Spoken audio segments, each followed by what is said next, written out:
Hello అందరికీ నమస్తే అండి. ఈరోజు పూర్ణిమ పెమ్మరాజు గారు రచించిన బాధ్యతలో హక్కు అనే కథ గురించి విందాం. కూతురన్నా కొడుకన్నా ఒకటే, తేడా ఏం లేదు అనడం మాటల వరకే. మనస్ఫూర్తిగా ఎంతమంది అలా భావిస్తారన్నది గ్యారంటీ లేదు. కృతి గొంతు విని కాఫీ పట్టుకెళ్తున్న వసంత గుమ్మం దగ్గరే ఆగిపోయింది. నువ్వైతే అలా అనుకోనక్కర్లేదు. మీ ఇంట్లో నిన్నెలా చూస్తారో మేము చూస్తూనే ఉన్నాంగా.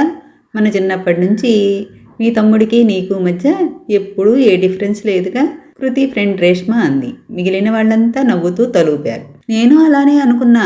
మా ఇంట్లో మా ఇద్దరి మధ్య ఎలాంటి తేడా లేదు అని అనుకున్నా.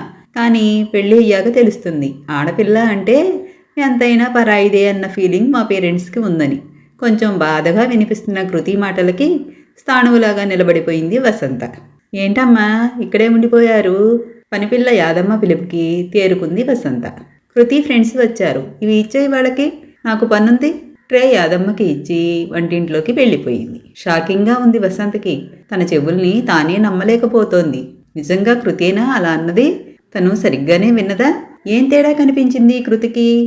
అలాంటి తేడా ఏది కృతికి అనిపించకూడదని పుట్టినప్పటి నుంచి తన్ని ప్రిన్సెస్ లాగే చూసుకుంటూ వచ్చాం కదా. అయినా ఎందుకలా అనిపిస్తోంది? వసంతకి గతమంతా గుర్తుకొస్తోంది. అమ్మా, నేను అక్క కూడా బస్సు ఎక్కి కాన్వెంట్కి వెళ్తాం అన్నయ్యలతో పాటు. స్కూల్ యూనిఫామ్ వేసుకుని షూస్ వేసుకుంటున్న అన్నల్ని చూసి ఆశగా అడిగింది 8 ఏళ్ల వసంత.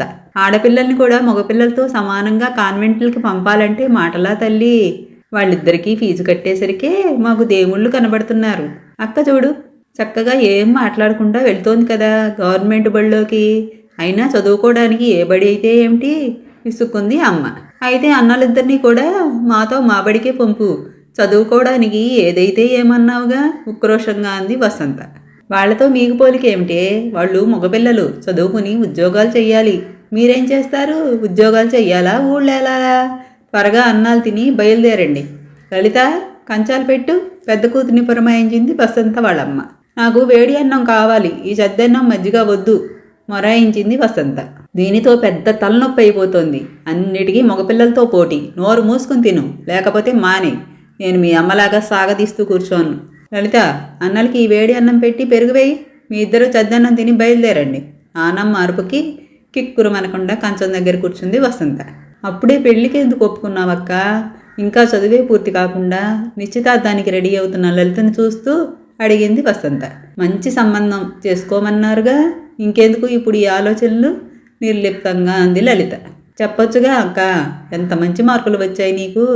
అన్నయ్య ఇంటర్ తప్పినా మళ్ళీ నానా తంటాలు పడి ఇంజనీరింగ్లో చేర్చారు.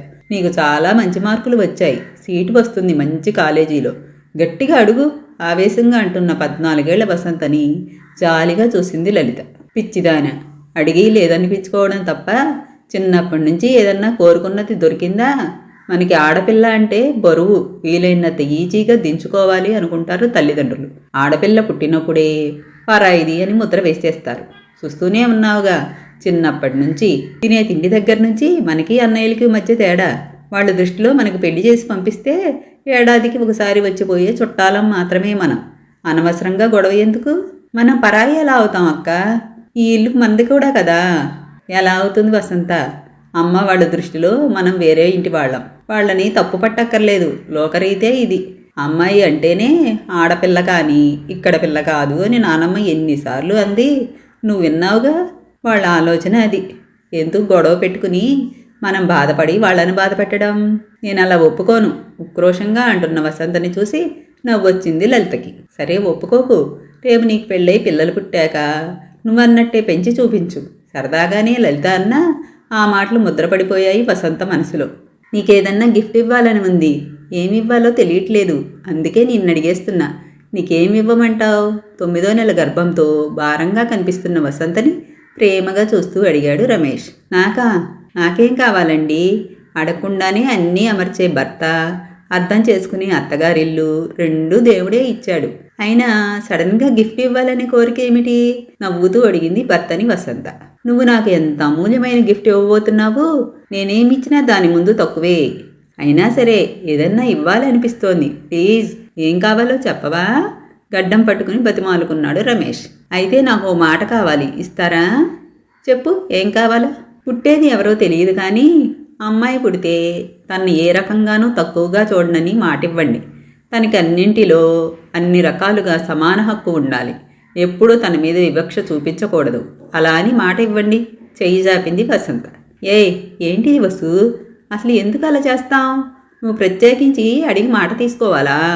మనకి అమ్మాయి పుడితే అంతకన్నా కావలసింది ఏముంది? మేము ముగ్గురము మగపిల్లలమే. అన్నయ్యలిద్దరికీ మళ్ళీ మగపిల్లలే. చిరాకెత్తిపోయి ఉన్నాం. మనకి అమ్మాయి పుడితే తనే ప్రిన్సెస్ ఆఫ్ ద హౌస్. తనకే ఫస్ట్ హక్కులన్నీ. ఇందులో మాట తీసుకునేంత ఏముంది? నవ్వొచ్చింది రమేష్కి. మీకు తెలీదు మా ఇంట్లో ఎలా ఉండేదో. నేను అక్క ఎలాంటి సిచ్యుయేషన్స్ ఫేస్ చేశామో. పుట్టింటి విషయాలు బయట పెట్టుకోవడం ఇష్టం లేక నేనెప్పుడూ చెప్పలేదు. మా ఇంట్లో మా హోదా ఎప్పుడూ సెకండ్ క్లాస్ సిటిజన్స్. మగపిల్లలకు కాన్వెంట్ చదువులు, హై లెవెల్ కోచింగులు, ఆడపిల్లలకి అత్యవసర చదువులు. వాళ్ళకి ప్రతి పండక్కి బట్టలు, మాకు ఏడాదికి 3 జతలు.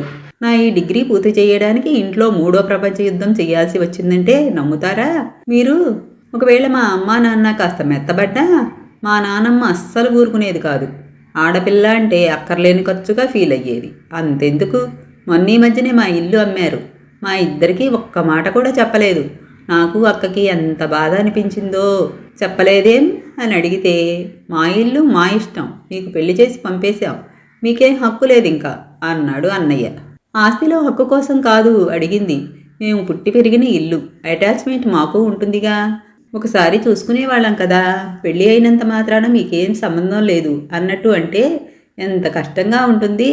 గాఢంగా శ్వాస తీసుకుంది వసంత. అందుకే అడుగుతున్నా, మన పిల్లలు ఎవరన్నా కానీ అందరినీ ఒకేలా చూడాలి. సమాన హక్కు ఉండాలి. సమానంగా ప్రేమించాలి. ఇదే నాకు ఇచ్చే గిఫ్ట్. ఇస్తారు కదూ? చెయ్యి చాపింది. సమానం కాదు. నేనైతే అమ్మాయికి ఫస్ట్ ప్రిఫరెన్స్, అబ్బాయి అయితే సెకండ్ క్లాస్ సిటిజన్. గట్టిగా నవ్వుతున్న రమేష్ని చిరుకోపంగా చూసింది వసంత. సారీ కోపం తెచ్చుకోకు. సరే మాట ఇస్తున్నా చూడు. మన ప్రేమ కానీ మన ఆస్తి కానీ మన పిల్లలందరికీ సమానం. వాటి మీద హక్కు సమానం. ఎక్కడా ఎలాంటి తారతమ్యం మనం చూపించాం. సరేనా? చేతిలో చెయ్యి వేసి దృఢంగా చెప్పాడు రమేష్. అనుకున్నట్లే అందరి కోరిక తీరుస్తూ పుట్టిన అమ్మాయిని చూసి పొంగిపోయాడు రమేష్. అతని కుటుంబం కూడా. 2 తరాల నుంచి ఇంట్లో అమ్మాయి లేకపోవడంతో అందరికీ ముద్దే కృతి అంటే. కృతి పుట్టిన 2 ఏళ్లకి అర్జున్ పుట్టాడు. కానీ కృతికి గారాభం ఏమాత్రం తగ్గలేదు. రమేష్ ముందు అన్నట్టుగానే కూతురు తర్వాతే ఎవరన్నా ప్రిన్సెస్ లాగానే చూసుకున్నాడు. తను ఏం చదువుకుంటానంటే అదే, ఎక్కడ చదువుతాను అంటే అక్కడే చదివించారు. ఎన్ని మంచి సంబంధాలు వచ్చినా కూడా తన చదువు పూర్తి అయ్యి పెళ్లికి తను గ్రీన్ సిగ్నల్ ఇచ్చాకే తనకి నచ్చిన అబ్బాయిని ఇచ్చి పెళ్లి చేశారు. తదనంతరం ఆస్తిపాస్తులన్నీ 2 పిల్లలకి సమానంగా రాసి రిజిస్టర్ కూడా చేశాడు రమేష్. ఇప్పటి నుంచే ఎందుకు ఆ వీలునామా అని అందరూ అంటున్నా కూడా పట్టించుకోలేదు. తను నిర్లక్ష్యం చేయబడ్డానని కూతురు కలలో కూడా అనుకోకూడదని ఇంత కష్టపడ్డారు. అయినా కృతికి అలా అనిపిస్తోందంటే ఎక్కడ జరిగింది తప్పు? రమేష్ వింటే అసలు తట్టుకోగలడా? కూతురు అలా ఫీల్ అవుతుందంటే తలనొప్పి వచ్చేసి రూమ్లోకి వెళ్ళి తలుపేసుకుని పడుకుండిపోయింది వసంత. అమ్మా ఈ టైంలో పడుకున్నావేమిటి? కృతి పిలుపుకి లేచి కూర్చుంది. ఏం లేదు, తలనొప్పిగా ఉందని పడుకున్నాను. నిద్ర పట్టేసినట్టుంది. ఇందాక దాకా బాగానే ఉన్నావుగా, ఇంతలో ఏమైంది? ఏమో తెలీదు, వచ్చింది నొప్పి అంతే, కొంచెం ముక్తసరిగా అంది వసంత. నేను అన్న మాటలు విన్నావు, డిస్టర్బ్ అయ్యావని చెప్పొచ్చుగా. అవును, నేనేం చెప్తున్నానో పూర్తిగా వినాలిగా, మధ్యలోనే వెళ్ళిపోయావే? నవ్వుతూ అంటున్న కృతిని చూసి కోపం వచ్చింది వసంతకి. నేను వినాలనే మాట్లాడావా ఆ మాటలన్నీ? ఎందుకు? ఎప్పుడైనా నీకేదైనా తక్కువ చేశామా?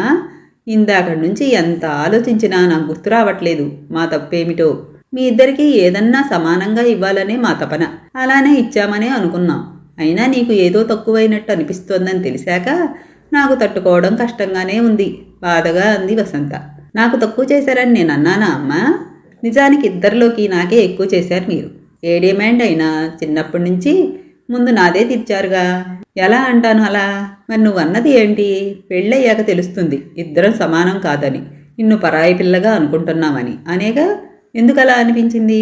నీ పెళ్ళి అయిన ఈ 10 ఏళ్లలో ఇప్పటికీ ఏ పండుగైనా ఫంక్షన్ అయినా ముందు నీకు చెప్పాకే తమ్ముడికి ఫోన్ చేసి చెప్తాను. ఈ ఇల్లు, మా మిగిలిన ఆస్తులు అన్నీ మీ ఇద్దరికీ సమానంగా రాసేశాం. ఎక్కడ నీ హక్కుకి భంగం కలుగుతుందో అని నీకన్నా కూడా ఎక్కువగా నేను మీ నాన్న ఆలోచిస్తాం. చెప్పుకుపోతున్న వసంత చెయ్యి పట్టుకుని ఆపింది. అవునమ్మా, నాకు అన్నిట్లో సమాన హక్కు ఇచ్చారు, మరి బాధ్యతలో హక్కు ఎందుకు ఇవ్వట్లేదు? సూటిగా అడిగింది కృతి. బాధ్యతలో హక్కు ఏమిటే? నాకు అర్థం కావట్లేదు. అన్ని రకాలుగా కొడుకు కూతురు సమానం అని మీరు అనుకున్నప్పుడు మీకేదన్నా అవసరం వస్తే నన్నెందుకు పక్కకు పెడుతున్నారు? ఇది ఎప్పటినుంచో అడగాలనుకుంటున్నా, కానీ మీరు బాధపడతారని అడగలేకపోయా. కానీ నాకు ఇది కరెక్ట్గా అనిపించట్లేదమ్మా. అందుకే నువ్వక్కడ ఉన్నావని చూశాకే ఇలా అయినా నా మనసులో ఉన్నది తెలియపరుద్దామని అలా మాట్లాడా. కానీ నువ్వు పూర్తిగా వినకుండానే వెళ్ళిపోయావు. ఏమంటున్నావు కృతి? ఏమిటి నీ బాధ? నాకు చెప్పడానికి అడ్డేమిటి చెప్పు. 2 ఏళ్ల క్రితం నాన్నకి హార్ట్ ఆపరేషన్ అయింది. నేను చెప్పాను మనీ సర్దుతానని. మీరేమన్నారు? మా దగ్గర ఉంది, అక్కర్లేదు అన్నారు. కానీ తమ్ముడిని అడిగి తీసుకున్నారు. అవునా? లాస్ట్ ఇయర్ నువ్వు పడిపోయావు. 4 నెలలు రెస్ట్ అంటే నేను ఎంత బతిమాలాను నా దగ్గరికి వచ్చి ఉండమని. కాదు అని తమ్ముడి దగ్గరికి వెళ్ళారు. చంటి పిల్లతో ఉంది నీ కోడలు. ఆ అమ్మాయికి ప్రాబ్లం అవ్వదా? నా పిల్లలంటే పెద్దవాళ్ళయ్యారు, నా దగ్గరికి రావడానికి మీకేమిటి ప్రాబ్లం? ఇలాంటివి చాలాసార్లే జరిగాయి. నాకు అవసరమైనప్పుడు నా హక్కుగా మిమ్మల్ని ఎన్నిసార్లు పిలిచాను. మీకు అవసరమన్నప్పుడు నేను చూసుకుంటా అంటే ఎందుకు ఒప్పుకోరు? నా ఇల్లు నీకు పరాయిగా ఎందుకు అనిపిస్తుంది? కృతి ప్రశ్నకి జవాబేమీ ఇవ్వలేకపోయింది వసంత. నాకు అర్థమైంది. ఏమిటంటే అమ్మా, మీరు నమ్మింది మనస్ఫూర్తిగా ఆచరించడం లేదు. ఇద్దరూ సమానం అంటే అన్నీ సమానంగా ఇవ్వాలి. మీ సుఖంలోనే కాదు, కష్టంలోనూ నాకు భాగం ఇవ్వాలి. హక్కులతో పాటు బాధ్యతలు కూడా అప్పచెప్పాలి. లేదంటే నాకు ఇప్పుడు మీరు నన్ను పరాయిగా చూస్తున్నారు అనిపిస్తున్నది. నిజమే అవుతుంది. అమ్మాయినికి అన్నింటిలో సమాన హక్కు కావాలి అమ్మా. అలానే బాధ్యతలో కూడా సమాన హక్కు కావాలి. ఇందాక నా ఫ్రెండ్స్కి అయినా ఇదే చెప్పాను.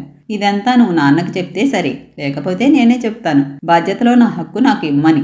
నిజానికి సమానంగా కాదు, నాకు కొంచెం ఎక్కువ ఇవ్వాలి. మొదటి నుంచి అలానే ఇచ్చారు కాబట్టి. నెమ్మదిగానే చెప్పినా చాలా స్పష్టంగా చెప్పిన కృతి మాటలతో తమ ఆలోచనలో ఎక్కడో ఉన్న చిన్న తప్పుని అర్థం చేసుకుంది వసంత. అందువల్ల కూతురు ఎంత హర్ట్ అయిందో అర్థమైంది. ఇంకెప్పుడు ఇలా జరగదు తల్లి. తెలియకుండానే నిన్ను బాధ పెట్టినందుకు సారీ. కానీ ఒకటి మాత్రం చెప్పాలి. అందరూ ఆస్తుల్లో హక్కు అడుగుతారు కానీ బాధ్యతలో హక్కు అడుగుతున్నావు చూడు.